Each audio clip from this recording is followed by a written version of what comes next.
Hi everyone, welcome back to my humble homestead. Today I'm super excited because it's time for my very first official question and answer, a Q&A.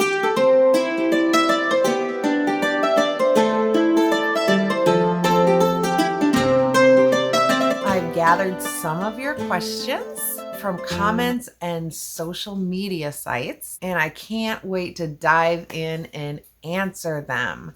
So thanks for your patience and waiting for me to get to this video. I wanted to just kind of make sure I had enough compiled up so I can get a whole video done. So let's get started. So the first question is, what inspired you to start a YouTube channel and homesteading? And this is a great question. This is a question that I try to answer in a lot of my videos, but I'll get a little bit more into it. So I did have a lot of health challenges. I went to school when my kids were little, and when they went back to school, I went back to school. And so having small children, being really active in my church, I was young, had a lot of, so I had become real ill for some autoimmune illnesses and things for many years. And I was told I'd be totally and permanently disabled. And so it took me a long time to realize that I needed to change my way of life, my way of eating, my way of thinking. And it was many, many years until I was able to start healing and getting better. Am I 100%? No, but I was told I'd never be able to work again and I'd be totally permanently disabled, which I'm not anymore. So that's wonderful. I'm not even considered a cardiac patient, which is wonderful. So I had a lot of people and friends from the church I used to go to and just friends in my past. They were very inspired by my story and they were like, you should write a book, you should do these things. Well, I just didn't really have it in me to write a book. I have written other things, but I didn't have a desire to do that. So I started vlogging. And it just really, that's kind of how it came. And coming out here, I bought a house because I moved out here to be closer to my kids and grandkids. And rent is ridiculous. I was renting an apartment. It was like $1,500 a month. It's insane. So then I found a house and it had property and I started growing my own food, and it's so much more cost effective than just buying the organic and things. And now you can buy at the farmer's market, and I love that. But in my channel, I do try to show that even if you live in an apartment, because I did start in my apartment growing in buckets and bags and things like that, containers. So that is kind of how I got inspired, just trying to grow my own food, eat sustainably and things like that. So that's a long answer to that question, but that was a really good question. So let's look at my next one here. What are some natural remedies for improving digestion? Well, I love this question because I am super passionate about gut health. As anybody that sees things on my channel, that is a big thing I talk about. Fermented foods, gut health, that is where a lot of our healing and our health and our a lot of things begin with.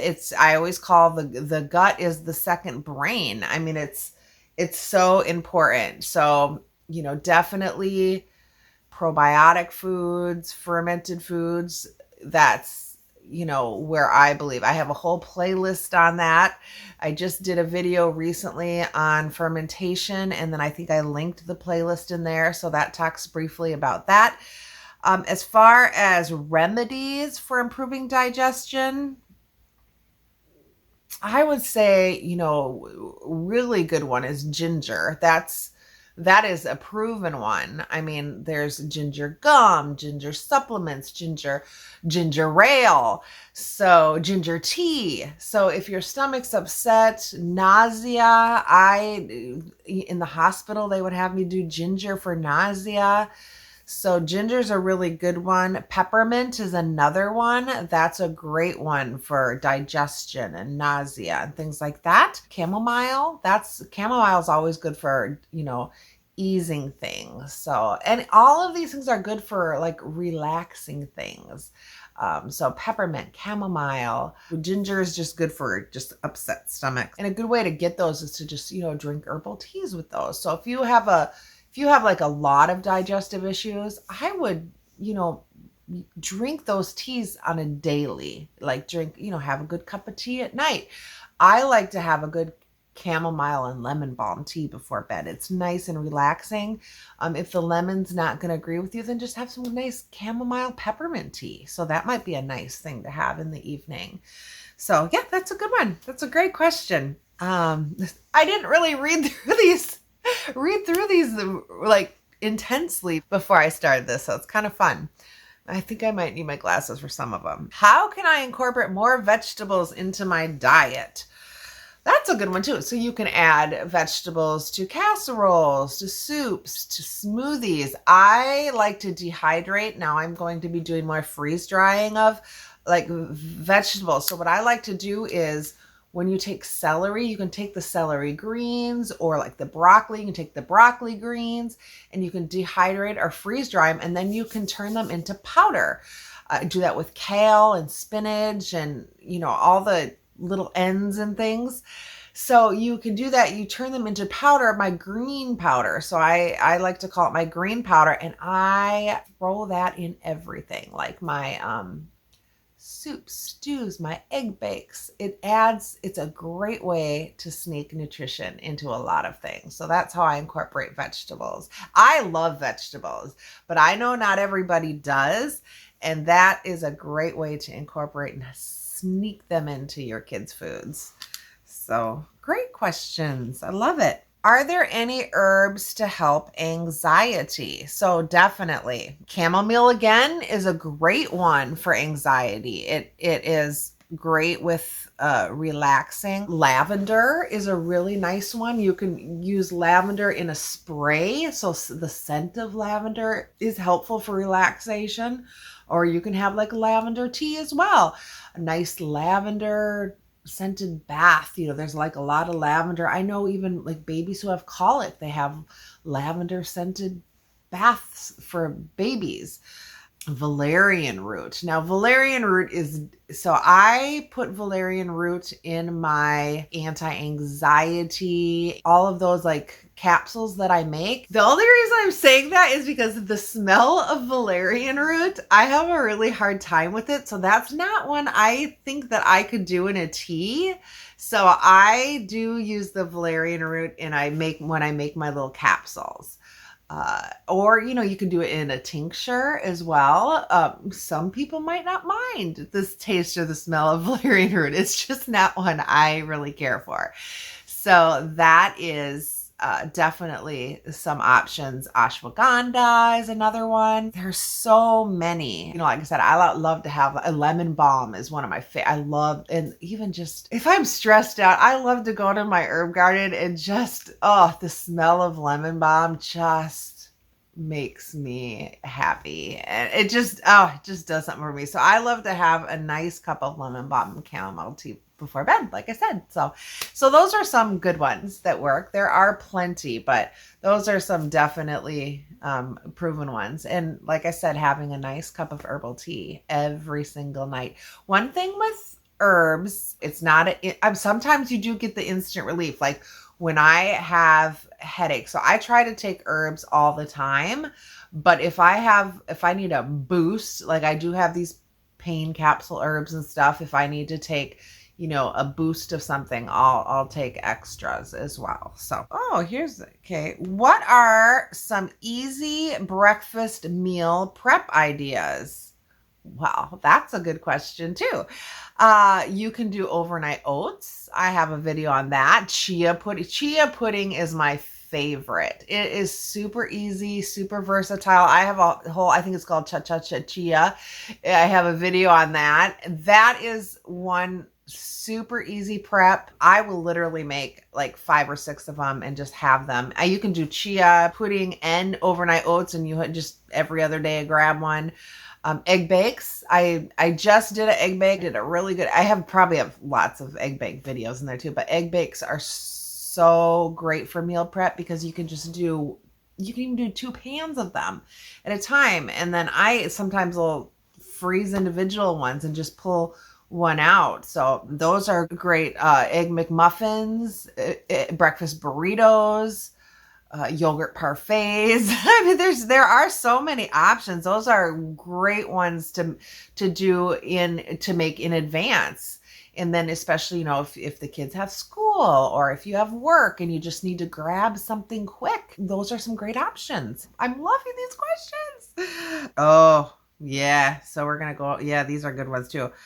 Can diet impact migraines? Well, when you watch my videos, for me, I'm going to say, well, yes, 100%. When I eat like white sugar and white flour, if I eat like a lot of when my granddaughter was here and we were freeze drying candy, you ask her, every day I was like, oh, I've got a headache. Oh, I've got a headache. Yes, diet definitely can affect migraines. Everybody's different. Some things affect other people more than others. I would certainly, when you get a migraine, one thing that helped me, that I did this years ago, but was to keep a headache journal. Write down, when did your headache start? What did you eat like the couple days before? Is it hormonal? Is it what you ate? Is it weather changes? Because I all of the above for me. so yeah, that's a good one. And then, oh yeah, here's another thing. So my mom wanted to go to a Chinese buffet today because I went out and took her. We had to close on the lake house today, so I took her out there, and instantly afterwards, I said to her, oh my gosh, Mom, I have a headache. I bet there was MSG in that food. She's like, well, I'm sure there was. And so I was like, that's another one. Processed foods. I don't really eat out hardly ever. Yeah, I definitely noticed that. Yeah, you just have to go with what you think. So anyway, what are some natural remedies for migraines? That's a great one too. So magnesium. I take magnesium faithfully every night, like faithfully every night. I get the super jugs of magnesium.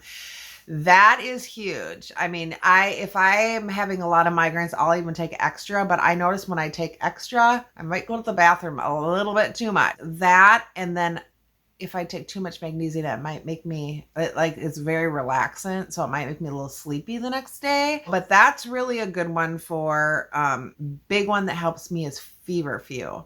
So I like to grow feverfew flowers. I want to try grow them inside. I have not done that successfully. I'm going to try again.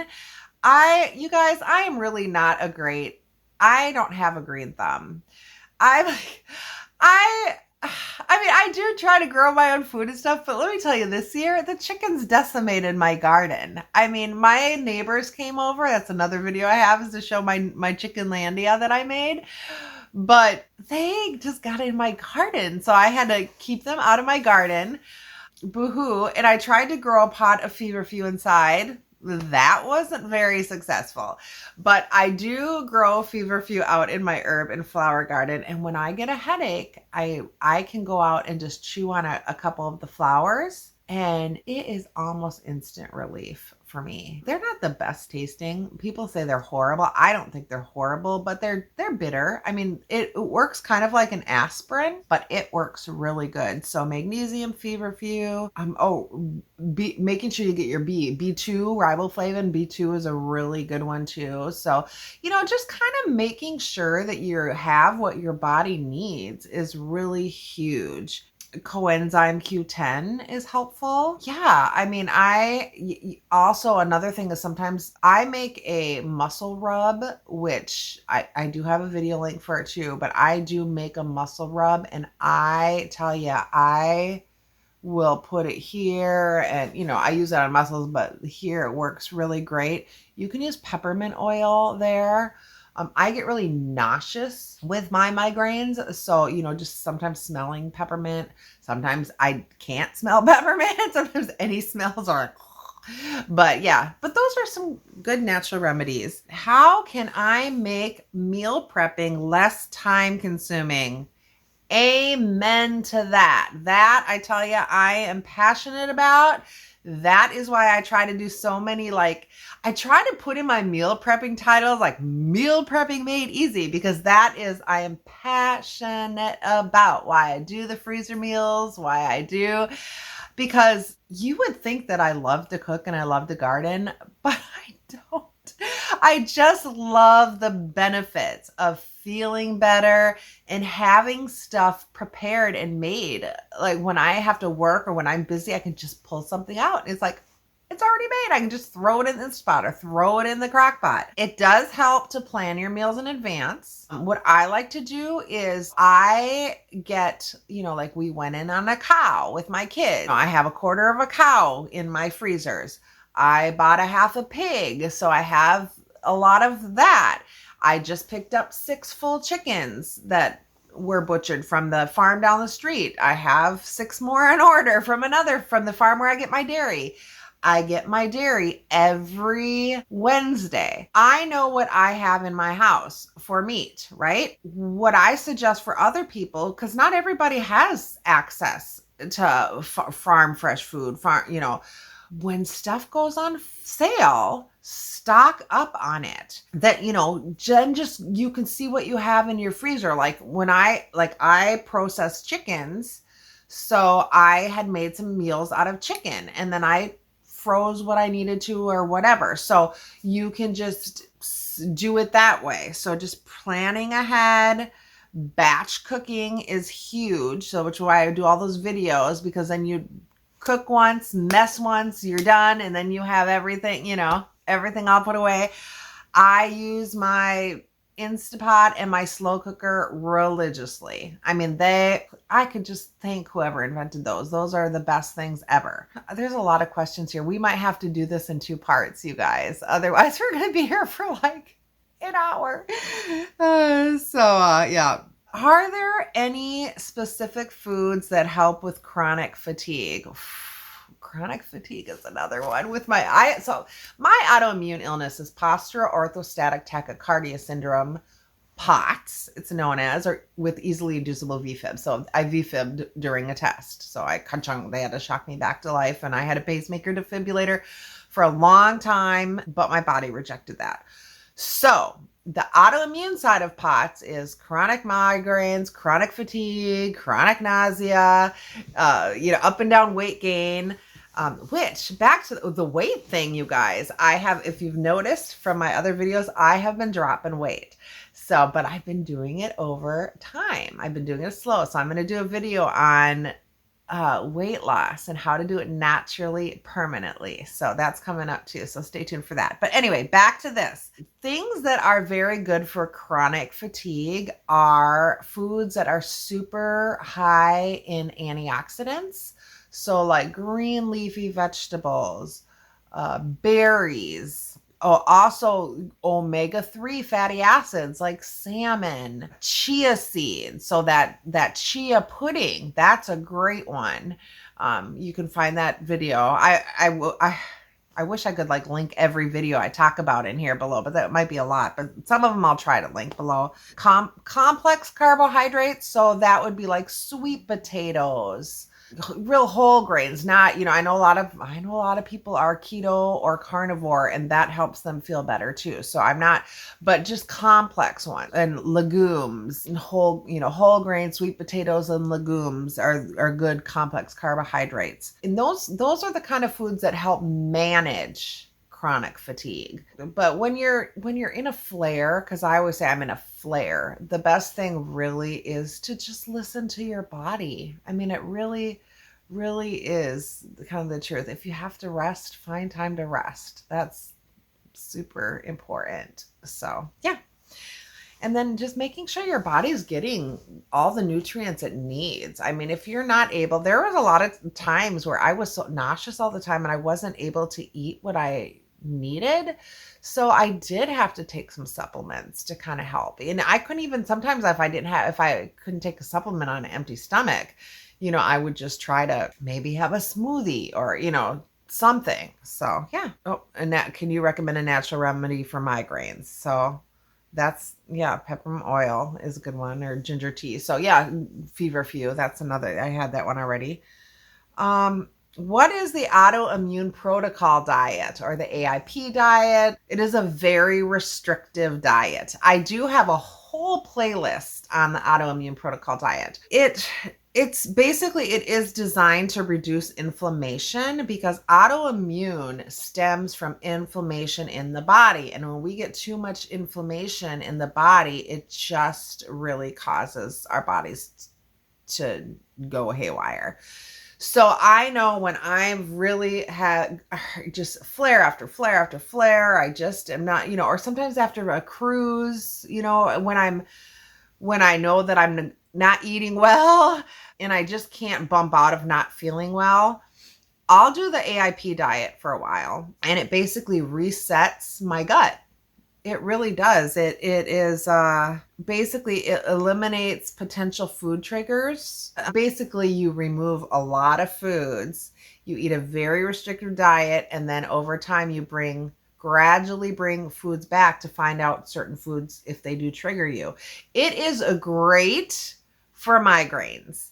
Now, let me tell you, if you're not ready to do it, and you're not, because it is very, very restrictive. There are a lot of things that you can eat on it. There's a lot of great recipes and things, but you got to be dedicated, and you have to really want to be well to do it. But it really does. I would do it for like a month for me, and I feel great after.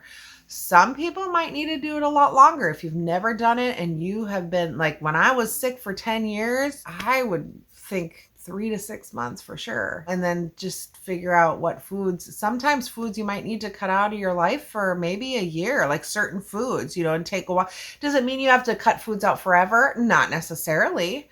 But there are, like for me, white sugar is a trigger food for me. Does it mean I never ever eat it? No, absolutely not. Today, my daughter-in-law and I went out for coffee today, and we'll go out to coffee, and sometimes maybe I'll get a mocha or something, but it's a special occasion. It's not something that I will eat on the regular. So yeah. Anyway, I hope that's helpful. Like I have a playlist on that. So, and I do get very, very in depth about it, how you do it, foods you eat, foods you can't eat. So I go over it very in depth in that AIP playlist. This is a good one. Are there any herbs that can help with autoimmune symptoms? Yes, there are a lot, actually.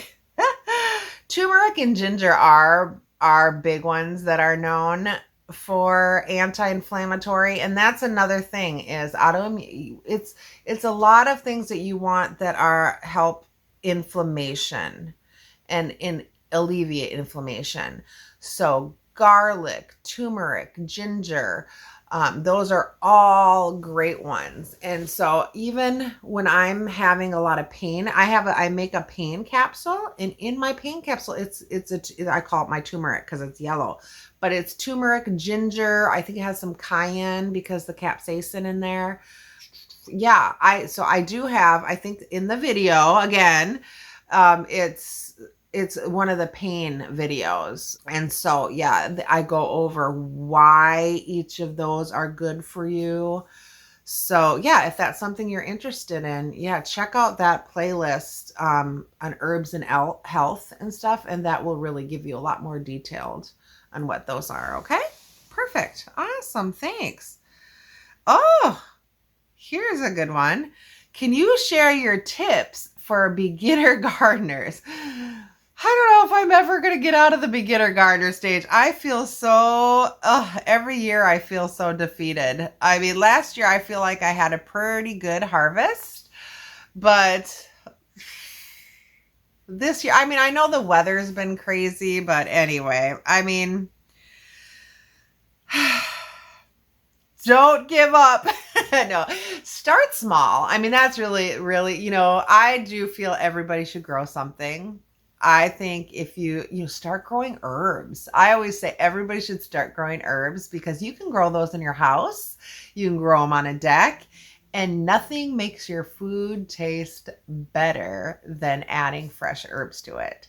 So you can start small. I talk a lot about this in my gardening videos, but if you're in a small space, you can go to the dollar store and buy those little, I have a bunch of them, the little tiered things, or you can go to your local bakery and you can ask them for their 5-gallon buckets that they just throw out for frosting or whatever.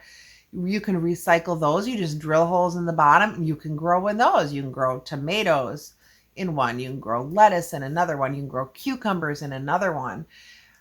It's free. And you could just, drill holes in the bottom, put dirt in there. You just, I have videos on how to do those too. But yeah, start small. Just grow, start by growing only grow what you eat. That's important. I mean, don't be like, because sometimes I overwhelm myself too. But even just be like, okay, I want to grow a salad, grow some lettuce, tomatoes, and cucumbers, and some herbs. So yeah. How do you store bulk food items efficiently? So I use airtight containers, Mylar bags for like my freeze-dried stuff. My dehydrated things, I use jars and I vacuum seal them. I put oxygen absorbers in there. I have like 5-gallon food grade buckets that I can put like a bunch of Mylar bags in and just keep them, sealed up. I have my pantry over in my laundry room. Yeah, that's pretty much how I store mine. I live in a very small house, so I don't have a lot of room. I would love to have a cold room one day. That's kind of my dream. But that, and then I have a small freezer in the closet of the toy room, the grandkids' toy room. I have another freezer in the garage. And yeah, so that's how I store my frozen stuff. So yeah, I just get by. How do you stay motivated to maintain a healthy lifestyle? That's a good one. I mean, definitely for me, the motivation is just feeling better. I mean, I know for me, I was so sick for so long. And my motivation is I never, ever, ever, ever want to go through that again or be back there. I had over 200 hospital stays in 2 years. I mean, every time I think about that, I'm like, it just blows my mind.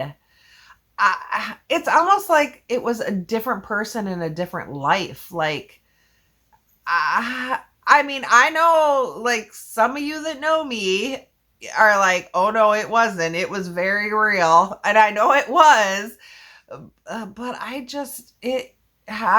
thankful. I am thankful. And that's my motivation. I never want to go back there. My grandkids are my motivation. I love, love, love being able to spend time with them. Yeah. I definitely have to be intentional with what I do, especially with so much going on, with work, with family things going on. And, my house isn't always clean. I do the best that I can, but I definitely am not. My son is very OCD. His house has a spot for everything. And I used to be like that. I really was. And now it's like, I pick my battles. Because there are days where if I freak out and stay up late and make sure everything's clean and my floors are steamed and everything's done, then I know that I'm going to be a mess and not make it through my entire workday. So I do it just because I know I need to do it to feel good and to have the life that I want to have. I mean, I want to make sure I can be the grandma that I want to be. I mean, my granddaughter spent the summer out here and it was one of the best times I have had. I mean, it was just so amazing. And, being able to like Peyton, I mean, I took care of him for his first year of his life, and I will never give up. Never, ever forget any of those moments. I I'm hoping to have more time with Harrison. He's growing so fast. And that honestly is my one regret for moving out here so far away, is that I didn't get that time with him. He was always such a mama's little baby boy, but now he's kind of like grandma, whatever I call. So now I'm looking forward to having more time with him coming out too. So yeah, that's my motivation. That was a long-winded one, but yeah, I love my grandkids so much. And and just all of my grandkids. I mean, I have grandkids in the cities too, so to be able to have them come out more, and yeah, let's see. I think we're winding down here to the end. So this is the last question that I have, and it's a great one. So it's what are the benefits of meal prepping? There are so many benefits of meal prepping. I would have to say the number one is time. Saving time. I know you invest time up front, but when you need to come home and you can just pull a freezer meal out and throw it, or like in the morning, pull a freezer meal out, throw it in your slow cooker, and you come home and dinner is done. That is so nice. Money is a huge one, because you can, like, I have recipes for if I want Asian food, if I want Mexican food, if I want Indian food, if I want barbecued food. So anything that will fill that crave, I find a recipe for. And not only do you save money because you're not eating out, but you save money because you can find things on sale and batch cook and have that way. And then the health benefits, because you know exactly what you are putting into your food. So you're eating so much more healthy. It's just so much better for you in so many ways. It helps you, for me, with autoimmune illnesses or like when I want to feel better, and it helps with not dietary restrictions. Some people might have dietary restrictions or stuff, but I know I'm not putting a lot of junk into my body. Without meal prepping, it's just easy to be like, oh, I'm just going to stop and grab something really quick. Well, here, I don't even have that thought in my head, because I know that I have something ready at home to eat. So it just, and to tell you the truth, I have to say, the food that I have here, when I go eat in restaurants, it's not as good. When you get good food, when I have fresh meat, fresh vegetables, even prepping them, like freeze drying them and freezing them or canning them right when they come from the garden or from the farmer's market, or they taste so much better. There is no comparison. It's so much more delicious. So, if you want to go out to eat and pay $20 for a steak, or you got a prime rib here, or a sirloin, or a T-bone, or a New York, or whatever I have in my freezer, I can just pull it out and have it then. So yeah, those are the benefits of meal prepping. There are just so many. Thank you, everybody, for such amazing questions. If I did not get to yours today, don't worry. Leave your questions in the comments below, and I'll make sure to answer them in another upcoming Q&A. I really enjoyed this. I had fun. I hope you did too. Let me know if there's more things you want to hear about. Check out the videos. They have so many more details on the questions that you're asking. I'm happy to answer them, but I think it would be so helpful and beneficial for you to get, especially the ones on like anxiety and pain and migraines. And there's just a plethora of information in those. I did those holistic workshops and I learned so much. So I'll try to do some more tincture videos and things coming up when it starts getting cold. It's cold today. I have a jacket on, but it's still summer. It's going to be 80 next week, but I'll try to do some more things coming up on those, because it sounds like you're more interested in the health things. So that's really health and food. So and they got to go together. So awesome. I love hearing from you, and I do want to make content that you like and that you find valuable. So thanks so much for watching, everybody. Be blessed, and remember, you are loved. Bye.